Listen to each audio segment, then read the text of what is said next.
Video menopause के ऊपर है। जैसे कि आप सब जानते हैं मेरा चैनल योगा से जुड़ा हुआ है और मैं एक योगा टीचर हूँ। तो आज मैं मेनोपॉज के ऊपर क्या बताऊंगी, आपको कुछ आसन सिखाऊंगी, कुछ प्राणायाम सिखाऊंगी और डाइट में क्या क्या इंक्लूड करना है ताकि जो जो सिम्टम्स आते हैं मेनोपॉज में वो थोड़े आपको कम हो जाए और आपके जो तकलीफें हैं उसमें थोड़ी सी आपको मदद मिल जाए उससे डील करने में। तो पहले हम जानते हैं लाइफस्टाइल चेंज करना है। लाइफस्टाइल चेंज करके क्या करेंगे, सुबह उठेंगे और आपका मूवमेंट करना है, वॉकिंग जरूर करना है। वॉक कीजिए, नेचर से जुड़िए, जैसे कि ग्रीनरी हो गया, कोई भी चीज जहाँ पे पार्क हो गया, जहाँ पे बहुत सारे पेड़ पौधे हैं, तो नेचर से थोड़ा जुड़िए, वो हमको पॉजिटिव एनर्जी देता है। दूसरा हो गया सनलाइट, विटामिन डी हमारा, क्योंकि जॉइंट हेल्थ के लिए हमारा कैल्शियम के साथ विटामिन डी चाहिए। तो सनलाइट में सुबह की धूप में 10 से 11 बजे के अंदर वाली जो धूप होती है उसमें 15 से 20 मिनट जरूर बैठिएगा। और लाइफस्टाइल में चेंज क्या करना है, मूवमेंट हो गया, सनलाइट हो गया, सात्विक आहार, खाने में ज्यादा प्रोसेस फूड, जंक फूड ये सब कम करके थोड़े से जो जो खाने हमको इंक्लूड ज्यादा करने हैं तो अब हम वो सब खाना इंक्लूड करेंगे। कुछ प्राणायाम सीखेंगे, जो प्राणायाम कूलिंग देता है हमारे बॉडी को, क्योंकि मेनोपॉज के जो जो सिम्टम्स होते हैं जैसे कि मूड स्विंग्स हो गया, कभी खुश है, कभी रोना आ रहा है, अकेले बैठ के रो रहे हैं, ऐसा लगता है हमारा तो कोई है ही नहीं, हम अकेले हो गए, कोई ध्यान नहीं दे रहा है, ऐसी फीलिंग्स तो हमारे ऐसा कुछ है नहीं। बच्चे थोड़े बड़े हो गए, अपने में बिजी हो गए, हस्बैंड अपने काम में बिजी हो गए, हम रह गए अकेले और हमें ऐसा फील होता है कोई तो हमें पूछता ही नहीं, ऐसा कुछ है नहीं, बस ये आपका हार्मोनल चेंजेस की वजह से आपको ऐसा फील होता है। तो मूड स्विंग्स थोड़ा बहुत होने लगता है, हार्मोनल इम्बैलेंस की वजह से एस्ट्रोजन लेवल कम हो जाता है, तो पीरियड में इरेगुलरिटीज आ जाती है। जैसे कि हमारी लड़कियों की जिंदगी में पहले पीरियड स्टार्ट होता है तब भी हार्मोनल इम्बैलेंस आता है, acne, pimples, mood swings teenagers को होते हैं, इरिटेट हो जाते हैं और पीरियड क्रैम्प आ जाते हैं, कभी आ रहे हैं कभी नहीं आ रहे, जैसे स्टार्टिंग में होता है तो वही चीज फिर से रिपीट हो रहा है, इसीलिए इसको बोला जाता है मेनोपॉज। एक पॉज है, एक ठहराव है, ये खत्म नहीं है जिंदगी का, ये एक पॉज है जहाँ पे हमें ठहरना है, अपना ध्यान रखना है, अपने बॉडी का अपने लिए भी ध्यान रखना है। थोड़ा रुकेंगे और थोड़ा ज्यादा ध्यान रखेंगे अपने ऊपर और ये एक फेज है, निकल जाएगा, उसके बाद हम फ्री। जैसे कि हम जब पीरियड होता है, अरे आज पूजा था, इस पूजा में मैं नहीं जा पाई, मेरा पीरियड हो गया, उस जगह जाना है, मेरा तो डेट है, मैं कैसे जाऊंगी, नहीं जा पाऊंगी। तो ये सब चीजें जो मेनोपॉज आता है तो आपका पीरियड बंद हो जाता है, बंद होने के बाद यार एकदम फ्री, कहीं जाना हो, कुछ भी करना हो, ये सब पीरियड वाली टेंशन रहती ही नहीं है। एक तो प्लस पॉइंट वो है, तो वो फेज आने वाला है आफ्टर मेनोपॉज, तो खुश हो जाइए। तो ये हो गया आपका। फिर हम देखते हैं कि अभी क्या क्या सिम्टम्स होते हैं मेनोपॉज में। पहले तो मेनोपॉज स्टार्ट कब होता है, 40 से लेके 55 साल के अंदर होता है, ज्यादातर 45 45 से 55 में होता है, लेकिन हेरिडिटरी, जैसे कि आपकी मम्मी को अगर जल्दी हुआ है 40 42 में तो आपको भी हो सकता है, ये हेरिडिटरी भी होता है। तो आप पकड़ के चलिए 40 से ऊपर से लेके 55 साल के अंदर मेनोपॉज कभी भी आ सके, 1-2 दिन में नहीं होता है, 5 साल 7 साल 8 साल भी लग जाते हैं। प्री मेनोपॉज, मेनोपॉज, पेरीमेनोपॉज सब कुछ खत्म होने तक ये ड्यूरेशन काफी लंबा चलता है, इसीलिए इसको आराम से ध्यान से आपको टैकल करना है। तो क्या होता है, हॉट फ्लैशेस आता है, सब लोग खड़े हैं, अचानक से आपको इतनी गर्मी लगी, पसीने से नहा रहे हैं, पंखा चाहिए, एसी चाहिए, तो ये सब जो हॉट फ्लैशेस है वो आ जाती है, तो बॉडी गर्म हो जाती है हार्मोन इम्बैलेंस की वजह से। उसके लिए हम कूलिंग प्राणायाम भी सीखेंगे। हॉट फ्लैशेस आने लगता है, मूड स्विंग्स, रोना आ गया, कभी खुश हो गए, कभी उदास हो गए, ज्यादातर उदास ही रहते हैं, एकदम से मूड अपसेट हो गया, इरिटेट चिड़चिड़े से रहते हैं, तो ये हो गया आपका मूड स्विंग्स। बाकी हमारा क्या होता है, एस्ट्रोजन लेवल कम होने पे मसल मास कम होने लगता है, टिश्यू थोड़ा डैमेज होने लगता है, मसल मास कम हो गया तो मसल में क्रैम्प्स आ गए, पेन हो गए, उसकी वजह से जॉइंट पेन भी आ जाता है, ऑस्टियोपोरोसिस, आर्थराइटिस, रूमेटॉइड आर्थराइटिस, सारे जॉइंट्स में पेन, ये सब निकल के आता है मेनोपॉज में। बाकी मेनोपॉज में क्या होता है, मूवमेंट कम हो गया, स्ट्रेस और एंजाइटी की वजह से आपका वेट गेन भी थोड़ा जल्दी होने लगता है, रिंकल्स आ जाते हैं फेस पे, ग्लो कम हो जाता है, डार्क सर्कल, हेयर फॉल, ये सब कॉमन सिम्टम्स है आपका मेनोपॉज में। तो ये सब चीजों को हम टैकल करेंगे कैसे। तो योगा आप कुछ हद तक आपको मदद करेगा और आपको प्राणायाम भी मैं सिखाऊंगी, डाइट में क्या इंक्लूड करना है वो भी मैं बताऊंगी।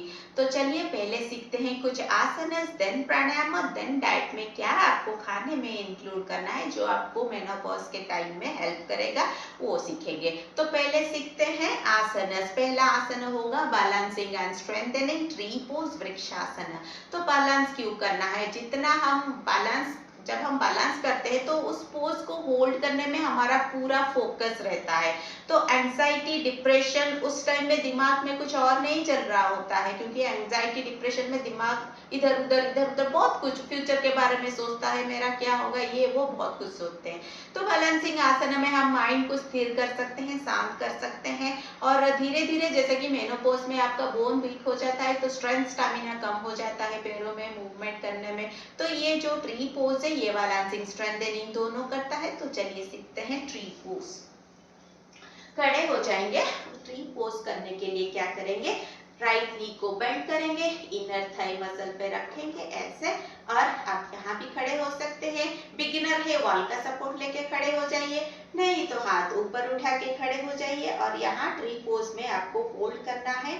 नॉर्मल सांस अंदर और बाहर करते हुए कितना करना है, 20 काउंट तक आपको होल्ड करना है। तो दोनों पैरों के साथ कर लेंगे 20 काउंट तक होल्डिंग। दूसरा हो गया आपका पादहस्तासन। तो पादहस्तासन क्या करता है, आपका कॉन्स्टिपेशन भी हो जाता है आपका मेनोपॉज में, तो कॉन्स्टिपेशन को कम करता है। जैसे कि मैंने बताया जॉइंट इश्यूज हो जाता है, बैक पेन भी हो जाता है, क्योंकि पीरियड इरेगुलर होता है तो डेफिनेटली बैक पेन आता है। तो ये आपको बैक पेन आपको रिलीज करने में मदद करता है, हेयर फॉल है उसमें मदद करता है, ग्लोइंग स्किन में मदद करता है, और आपका नीचे वाला पेट जो लोअर बेली है वो भी थोड़ा निकल के आ जाता है आपका मेनोपॉज पीरियड में, उसमें भी आपको मदद करता है। चलिए सीखते हैं। हाथ को ऊपर उठाएंगे, इनहेल करते हुए, एक्सहेल करते हुए झुकेंगे और यहाँ तक, यहाँ पहुंच पा रहे हैं, यहाँ हाथ रख सकते हैं नीचे। यहाँ जो लोग योगा करते हैं फ्लेक्सिबिलिटी अच्छी है, एंकल को पकड़ लेंगे और पैरों के पास जाएंगे, यहाँ रुकेंगे। नॉर्मल सांस अंदर और बाहर कितना, 10 से 15 गहरी सांस अंदर और बाहर। जितना देर रुकेंगे उतना फायदा ज्यादा, तो 10 से 15 सांस अंदर और बाहर।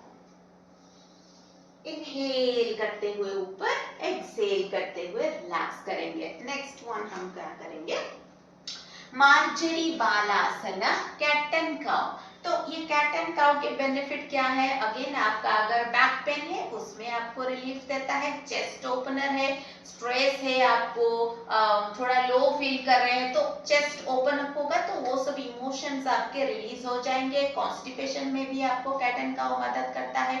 थायराइड इशू अगर आपके, थायराइड में भी मदद करता है, ग्लोइंग स्किन में मदद करता है। अगर पीरियड आपको मेंस्ट्रुअल पेन बहुत ज्यादा हो रहा है, हेवी फ्लो है, डिस्कम्फर्ट है, तो भी आप कैट एंड काउ आपको मदद कर सकता है, और ये आपका प्रोलैप्स यूट्रस होने से भी आपको रोकता है। तो चलिए सीखते हैं मार्जरी बिस्मिल्लाह।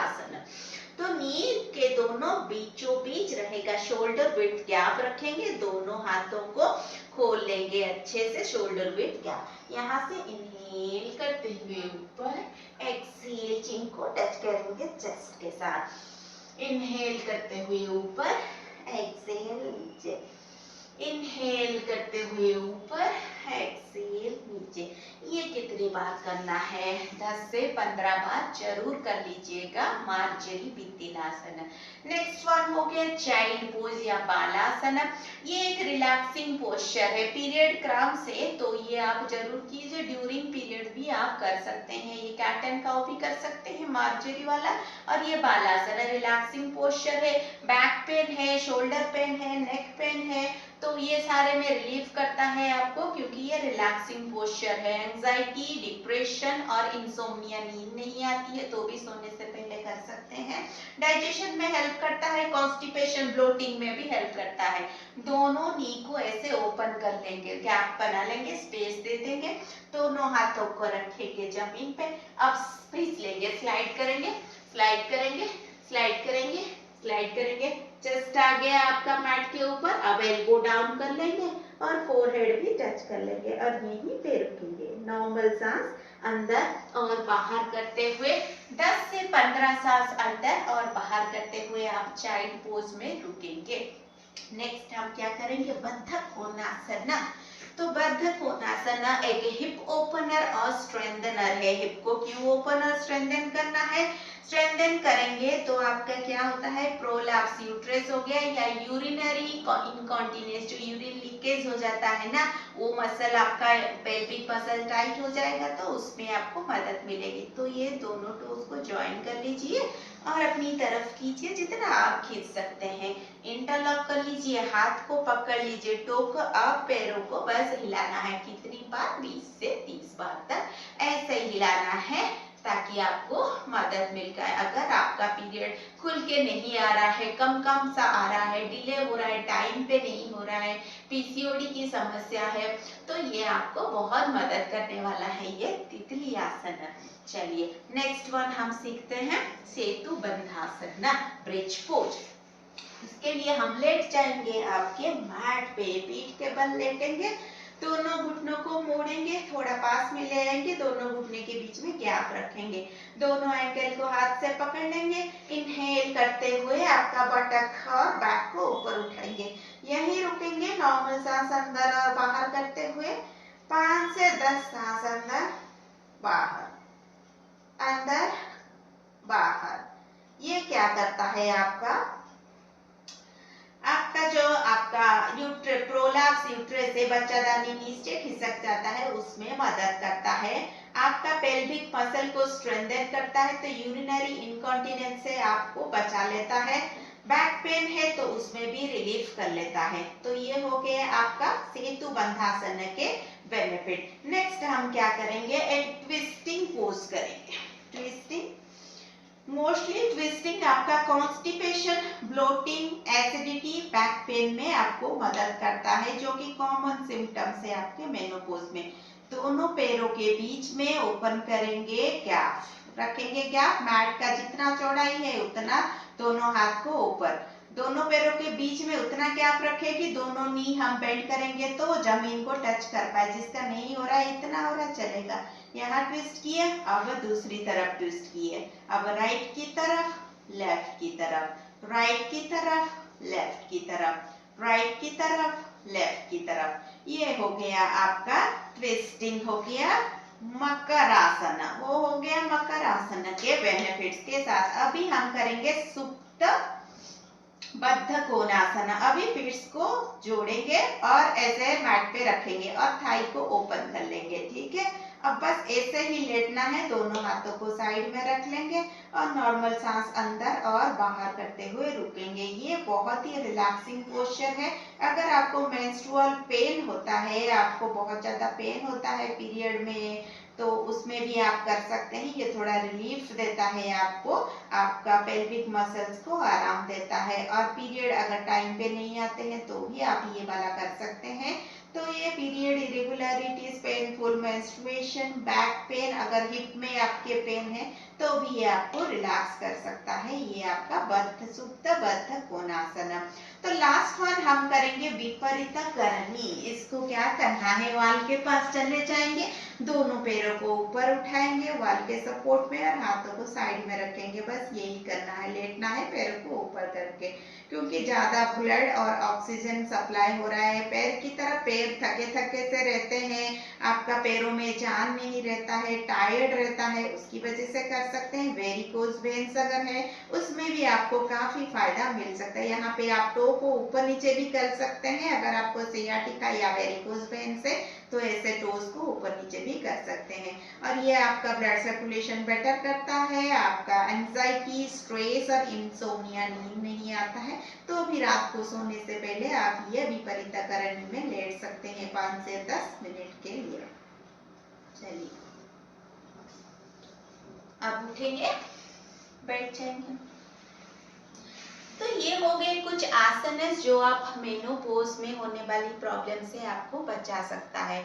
अब ये एक मुद्रा में सिखाऊंगी जो हो गया अश्विनी मुद्रा। अश्विनी मुद्रा में क्या करना है, बेसिकली ये हेल्प करता है यूरिनरी इनकॉन्टिनेंस में, जो आपका पेशाब निकल आता है खांसने छींकने में, हंसी में, तो उसको कंट्रोल करने में पेल्विक मसल को हम टाइट करेंगे क्या, आपका वेजाइना हो गया, उसको सिकुड़ेंगे, अंदर की तरफ खींचेंगे, ठीक है। इनहेल करते हुए अंदर की तरफ खींचेंगे, होल्ड करेंगे 1 2 3 4 5 6 7 8 9 10। सांस छोड़ते हुए उसको नॉर्मल छोड़ देंगे, फिर से स्क्वीज करके होल्ड करेंगे अंदर की तरफ 10 काउंट करके, फिर एक्सेल करते हुए नॉर्मल छोड़ देंगे। ये हो गया आपका अश्विनी मुद्रा। इसको कितनी बार करना है, 15 से 20 बार करना है। आपका यूरिन लीकेज या आपका यूरिनरी इनकॉन्टिनेंस से आपको छुटकारा मिल सकता है। अब ये हो गया आपका आसनस और एक मुद्रा। अब हम सीखेंगे कुछ प्राणायामस। हाँ, तो कूलिंग प्राणायामस हम ज्यादा करेंगे। पहला तो हम कपालभाति क्रिया करेंगे। कपालभाति क्रिया आपका हार्मोनल इम्बैलेंस को बेटर करता है, आपका हॉट फ्लैशेस से भी आपको छुटकारा दे सकता है, डाइजेशन इम्प्रूव करता है और आपका लोअर बेली फैट बढ़ने से बचाता है। तो कपालभाति करना कैसा है, आपके दोनों हाथों को थाई के ऊपर, पाम को फेस करेंगे ऊपर की तरफ, कमर सीधी, सांस लेंगे, छोड़ेंगे, फिर से गहरी सांस लेंगे और एक्सलेशन करेंगे। ध्यान देंगे एक्सलेशन पे और एक्सलेशन करते जाएंगे जितना आप कर सकते हैं। जब आपको लगे और आप एक्सलेशन नहीं कर सकते हैं एक सांस में, तो आप छोड़ देंगे। गहरी लंबी सांस अंदर बाहर करते हुए दोबारा रिपीट करेंगे। एक बार में आप 50 से 100 से 200 तक कर सकते हैं, कर लीजिए। कितनी बार करना है, एटलीस्ट 5 मिनट के अंदर, उससे ज्यादा मत कीजिएगा। तो ऐसे हो गया। कैसे करना है, सांस भरिए,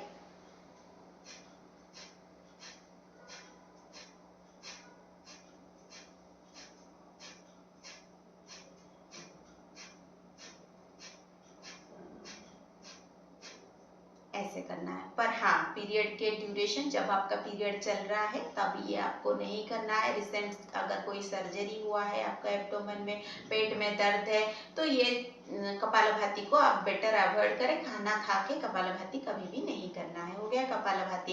नेक्स्ट हम करते हैं आपका चंद्र अनुलोम विलोम, जो कि कूलिंग प्राणायाम है। हमारा राइट साइड हो गया सूर्य नाड़ी, लेफ्ट साइड हो गया चंद्र नाड़ी। सूर्य सब जानते हैं हीट देता है, चंद्र सब जानते हैं कूल ठंडक देता है। तो हम बॉडी को ठंडक देंगे क्योंकि बॉडी हमारी गर्म हो रही है हॉट फ्लैशेस से। तो क्या करेंगे, लेफ्ट हैंड रखेंगे चिन्ह मुद्रा में, tip of your index and thumb. Right hand रखेंगे आप विष्णु मुद्रा में, index and middle finger inside, और ये दोनों हम करेंगे कंट्रोल। पहले सांस लेंगे लेफ्ट से, inhale from left, exhale from right. Right को बंद करेंगे। यहाँ पे हम करेंगे ओनली इनहेल, सांस लेंगे सिर्फ लेफ्ट साइड से, बाईं तरफ से। सांस को छोड़ना है दाहिनी तरफ से। Only inhalation from left, only exhalation from right. So सांस सिर्फ लेफ्ट से लेना है, सिर्फ राइट से छोड़ना है। अल्टरनेट नहीं करना है, आपको राइट से सांस नहीं लेना है, सिर्फ छोड़ना है। क्योंकि हमारे बॉडी की गर्माहट को हम निकाल रहे हैं, यहाँ ठंडा ले रहे हैं, गर्म निकाल रहे हैं। ये हो गया आपका चंद्र अनुलोम विलोम। तीसरा प्राणायाम हो गया शीतली शीतकारी प्राणायाम। तो ये भी एक ठंडक देने वाला, बॉडी को कूल डाउन करता है। इसके लिए दोनों हाथों को रखेंगे चिन्ह मुद्रा में, रोल करेंगे टंगों, सांस लेंगे, मुंह को बंद करेंगे, नाक से छोड़ेंगे, फिर से रोल करके टंग से सांस लेंगे, मुंह को बंद करेंगे, नाक से छोड़ेंगे। दिखा देती हूँ।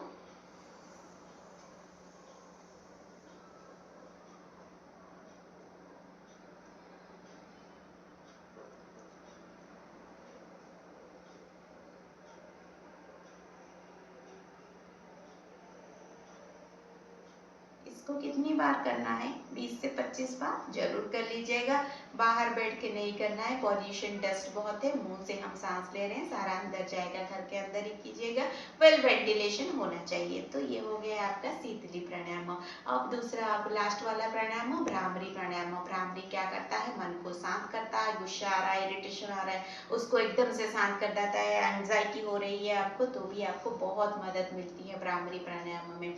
उसके लिए क्या करेंगे, सन्मुखा मुद्रा में हाथ को रखेंगे, कान को बंद करेंगे, आईलिड को ऊपर index finger, middle finger nose के ऊपर, रिंग फिंगर अपर लिप के ऊपर और लिटिल फिंगर थोड़ा सा चिन के ऊपर। यहाँ लंबी गहरी सांस लेंगे और मकर चैंटिंग करते हुए सांस को छोड़ेंगे। जैसे बम्बल बी पंख फड़फड़ाता है, जैसे आवाज आता है करके, ऐसे ही आपको आवाज निकालनी है। सांस लीजिए।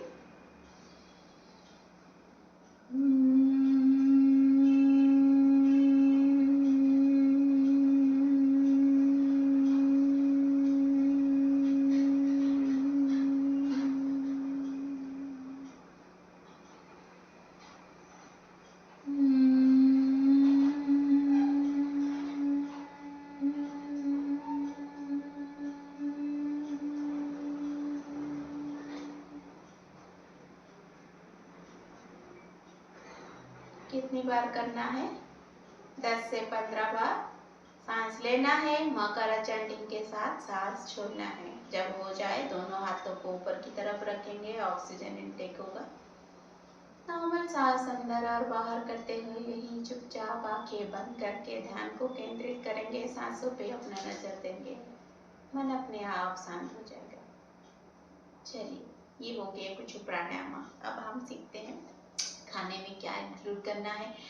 तो खाने में आपको फ्रूट्स, वेजिटेबल्स, ज़्यादा से ज़्यादा ग्रीन लीफी वेजिटेबल्स लेना है। जैसे कि पालक हो गया, अमरंथस, लाल वाली साग हो गए। आपको डेट इंक्लूड करना है, डेट्स जो खजूर होते हैं उसको, बीटरूट, क्योंकि ज़्यादा हैवी फ्लो की वजह से आयरन और हेमोग्लोबिन लेवल भी कम हो जाता है। तो ये सारी चीज़ें आपको मदद करती है आयरन और हेमोग्लोबिन लेवल को बढ़ाने में। तो खाने में थोड़ा सा ग्रीन लीफी वेजिटेबल्स वगैरह और कलर फ्रूट्स, जैसे कि आपका ऑरेंज हो गया, आपका मैंगोज हो गया, आपका ड्रैगन फ्रूट हो गया, स्ट्रॉबेरीज हो गया। तो कलरफुल ब्राइट कलर वाले खाने, थोड़े से फ्रूट्स आपने इंक्लूड कर लीजिएगा। प्रोटीन इंटेक बढ़ा लीजिएगा, लीन प्रोटीन जिसमें फैट ना हो। चिकन, आप नॉन वेजिटेरियन है तो स्किनलेस चिकन लीजिएगा, वो आपके मसल मास को बढ़ाता है प्रोटीन। क्योंकि वक्त के साथ, मेनोपॉज के साथ एस्ट्रोजन लेवल कम हो जाता है तो मसल मास कम हो जाता है, टिश्यू ब्रेक डाउन होना शुरू हो जाते हैं। तो टिश्यू ब्रेक डाउन होने से क्या होता है, मसल्स में क्रैम्प्स आने लगते हैं। मसल क्रैम्प की वजह से जॉइंट पेन की वजह से ऑस्टियोपोरोसिस, आर्थराइटिस, रूमेटॉइड आर्थराइटिस, ये सारे कनेक्टेड चीजें निकल के आती हैं। तो प्रोटीन की मात्रा बढ़ानी है।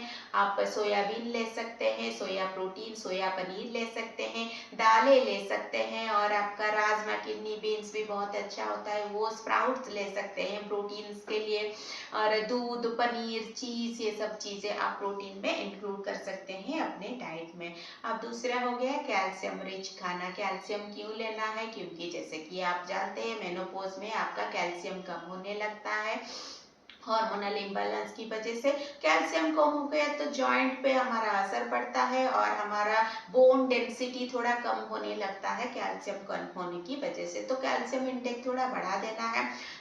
फिर से वही है, आपका दही हो गया, पनीर हो गया, दूध हो गया, सोया मिल्क हो गया, इसमें सारा आपको कैल्शियम मिल जाएगा। आपका मशरूम हो गया, और कैल्शियम के लिए आप फ्रूट में ड्रैगन फ्रूट ले सकते हैं, चिया सीड्स ले सकते हैं, फ्लैक्स सीड्स ले सकते हैं, आलमंड ले सकते हैं, वॉलनट ले सकते हैं।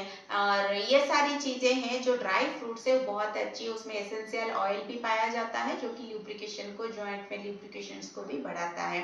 तो ये सारी चीजें आप ले लीजिए। अब तीसरा, कैल्शियम के साथ क्या लेंगे आप? Vitamin D. कैल्शियम को बॉडी सिर्फ कैल्शियम लेंगे, विटामिन नहीं देंगे, विटामिन डी नहीं देंगे तो एब्जॉर्ब कैसे करेगा? तो विटामिन डी का अच्छा सोर्स है आपका सूरज की रोशनी, सनलाइट। तो सुबह की धूप में 15 से 20 मिनट जरूर बैठिएगा, ताकि जो आप कैल्शियम खा रहे हैं वो बॉडी अपने अंदर एब्जॉर्ब करे, सारे टिश्यू को वो भेज पाए, बोन तक पहुंच पाए, नहीं तो वेस्ट हो जाएगा। कैल्शियम हो गया। Omega 3 rich food. ओमेगा 3 क्यों लेना है? ओमेगा 3 क्या करता है, जबकि हमारा मेनोपॉज में एस्ट्रोजन लेवल कम हो जाता है तो एस्ट्रोजन लेवल को थोड़ा बैलेंस करता है हमारा ओमेगा 3। एंटी एजिंग प्रॉपर्टीज होती है, रिंकल्स आते हैं, बाहर झड़ने लगते हैं, झुर्रियां पड़ने लगती है, तो उसमें भी कंट्रोल करता है। और तो ओमेगा 3 रिच फूड होता क्या है उसमें? हाँ, ओमेगा 3 आपके इन्फ्लेमेशन, जॉइंट इन्फ्लेमेशन की वजह से पेन होता है तो वो भी कम करता है। मसल मास को बढ़ाने खाने में इम्प्रूव करता है। तो ओमेगा 3 ऐसे तो cod liver oil, fatty fish उसमें पाया जाता है। नहीं तो आप ले सकते हैं फ्लैक्स सीड्स ले सकते हैं, आपका आलमंड ले सकते हैं, आपका चिया सीड ले सकते हैं, वॉलनट ले सकते हैं। ये सब ओमेगा 3 रिच फूड होता है। तो ये सारे हो गए आपके, कैल्शियम हो गया, प्रोटीन हो गया, विटामिन डी हो गया, ओमेगा 3 हो गया, बाकी हो गया fibre rich food. Fibre rich food क्यों खाना है? क्योंकि हमारा मेनोपॉज में क्या होता है, वेट गेन बहुत जल्दी हो जाता है। फाइबर रिच खाना ज्यादा खाएंगे तो पेट भरा भरा रहेगा, इधर उधर का आप ज्यादा नहीं खाएंगे तो फिर आपको भूख भी कम लगेगी, आप वेट कंट्रोल कर सकते हैं। फाइबर रिच फूड खाने से आपको कॉन्स्टिपेशन भी मेनोपॉज में होने लगता है, तो कॉन्स्टिपेशन में भी छुटकारा मिल सकता है। फाइबर बहुत सारा फ्रूट वेजिटेबल आप ले लीजिए, रेसेदार रिफाइंड वाले खाने कम करके थोड़ा सा ग्रेन वाली चीजें, होल ग्रेन हो गया, होल व्हीट ब्रेड हो गया, मल्टीग्रेन आटा हो गया, आपका फ्रूट्स वेजिटेबल बहुत सारी पत्तेदार सब्जियां आप खा लीजिए। तो ये सारा आप फाइबर रिच नट्स भी बहुत सारा आप सोक करके ले सकते हैं, अंजीर ले सकते हैं रात को पानी में भिगो के, आलमंड को भिगो के ले सकते हैं। नट्स को ज्यादातर भिगो के लेंगे तो उसका जर्मिनेशन प्रोसेस से बेनिफिट ज्यादा मिलता है। तो ये सारी चीजें आप खाने में इंक्लूड कर लीजिए। रात को नींद अच्छे से नहीं आती है तो आप सोने से पहले एक ग्लास गर्म दूध में हल्दी डाल के पी लीजिए, इन्फ्लेमेशन भी कम आता है आपका बॉडी में और नींद भी अच्छे से आ जाती है। और हाँ, क्या क्या चीजें अवॉइड करनी है, प्रोसेस फूड नहीं लेना है, फ्राइड, ज्यादा नमक वाली, मिर्ची वाली, मिठाई वाली चीजें कम कर देनी है। शाम के बाद आपको स्पाइसी खाना नहीं लेना है क्योंकि उसमें आपको नाइट स्वेट्स, रात को सोते सोते पसीने से नहा जाना, बार बार उठ जाना, ये सब थोड़ा कम हो जाता है। तो ये हो गया डाइट में आपको क्या इंक्लूड करना है। तो आपने देखा कि कैसे कैसे आसन हम कर सकते हैं, उससे छुटकारा, मेनोपॉजल सिम्टम से छुटकारा पाने के लिए प्राणायाम सिखाया, एक मुद्रा सिखाया और खाने में क्या आप इंक्लूड कर सकते हैं वो भी आपको बताया। तो ये बस एक फेज है, आज है, कल थोड़े दिन बाद वो गुजर जाएगा, हम नॉर्मल हो जाएंगे। बस ये फेज है, उसको अच्छे से खुशी से टैकल कीजिए और खुश रहिए। मेरा वीडियो अगर आपको हेल्पफुल लगा और अच्छा लगा तो एक लाइक और कमेंट बटन तो बनता है, फ्री है, उतना तो कर ही सकते हैं। और अच्छा लगा तो मेरा वीडियो अपने दोस्तों के साथ शेयर करना ना भूलिएगा, क्योंकि शेयरिंग इज केयरिंग। दूसरों का शेयर करना, आपके दोस्तों का शेयर केयर करना आपका ही फर्ज बनता है। दूसरों का केयर करेंगे तो वो भी खुश रहेंगे और हम भी खुश रहेंगे। खुशियां बांटने से ही तो बनती है। तो चलिए, thank you for watching me, take good care of your health, stay healthy, stay happy.